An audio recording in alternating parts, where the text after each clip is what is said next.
میں مختصر ترین الفاظ میں آپ سے یہ عرض کروں گا کہ اس وقت ہم اللہ کے عذاب کے شکنجے میں ہیں۔ کیوں؟ جس قوم کے پاس اللہ کی کتاب ہو اور اللہ کی شریعت ہو اور وہ اللہ کے رسول کے امتی ہونے کے مدعی ہوں، وہ قوم زمین پر اللہ کی ریپرزنٹیٹو ہو جاتی ہے۔ اب اگر وہ قوم اپنے عمل سے مس ریپرزینٹ کرے تو وہ کافروں سے بدتر ہے، غیر مسلموں سے بدتر ہے، پھر ان کو عذاب ملتا ہے۔ آج ہماری ذلت اور رسوائی، ہم سے پہلے بھی ایک امت تھی اور بڑی چہیتی اور لاڈلی امت تھی، ذرا اندازہ تو کیجئے، بنی اسرائیل صحرا میں سفر کر رہے ہیں تو ابر کا سائبان ساتھ ساتھ چل رہا ہے، دھوپ نہ ستائے، کھانے پینے کی ضرورت پیش آئی ہے تو من و سلوہ نازل کر دیا ہے، پانی کے لیے ایک ضرب لگی ہے عصا کی اور 12 چشمے، تاکہ 12 کے 12 قبیلے اپنا اپنا چشمہ معین کر لیں۔ تو یہ ساری جو جن کے اوپر نعمتیں ہوئی ہیں، انہی کے بارے میں فرمایا گیا جب انہوں نے بے عملی اختیار کی، بد عملی اختیار کی،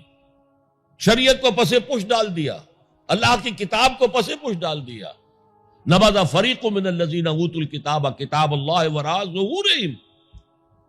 تو پھر اللہ نے فرمایا ضربت علیہم الذلۃ والمسکنۃ وباؤوا بغضب من اللہ،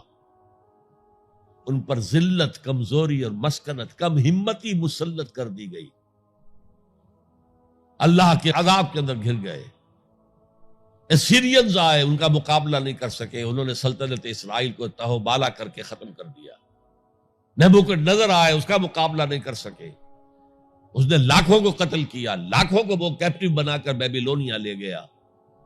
اور حضرت سلیمان کے بنائے ہوئی مسجد کو، جسے وہ ٹیمپل کہتے ہیں، ٹیمپل آف سولومن،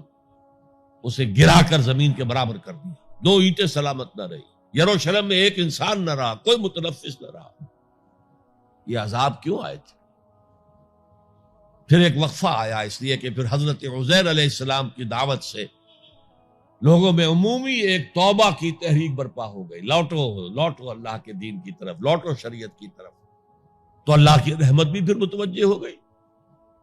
مکابی سلطنت قائم ہوئی،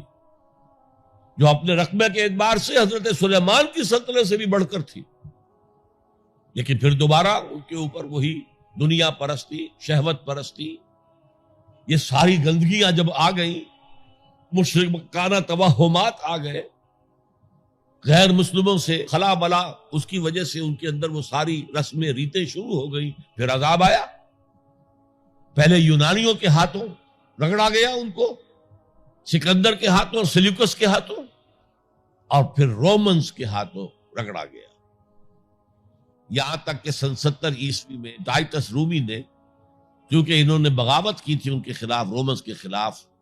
تو حملہ کر کے 1,33,000 یہودیوں کو ایک دن میں قتل کیا، اور جو دوسرا ٹیمپل انہوں نے بنا لیا تھا، سیکنڈ ٹیمپل جس کو وہ کہتے ہیں، اس مکابی دور میں وہ حضرت سلیمان کا بنایا ہوا وہ معبد جو ہے وہ دوبارہ بن گیا، سن 70 عیسوی میں اسے پھر گرا دیا گیا، آج تک گرا پڑا ہے، 1934 برس سے ان کا خانہ کعبہ گرا ہوا ہے۔ یہ اللہ کا قانون ہے۔ جو امت کتاب اللہ اور شریعت خدا بندی کی حامل ہو کر اور طرز عمل اس کا مختلف اور برعکس ہوگا، وہ کافروں سے بدتر ہے اللہ کی نگاہ میں۔ اب علاج ایک ہی ہے،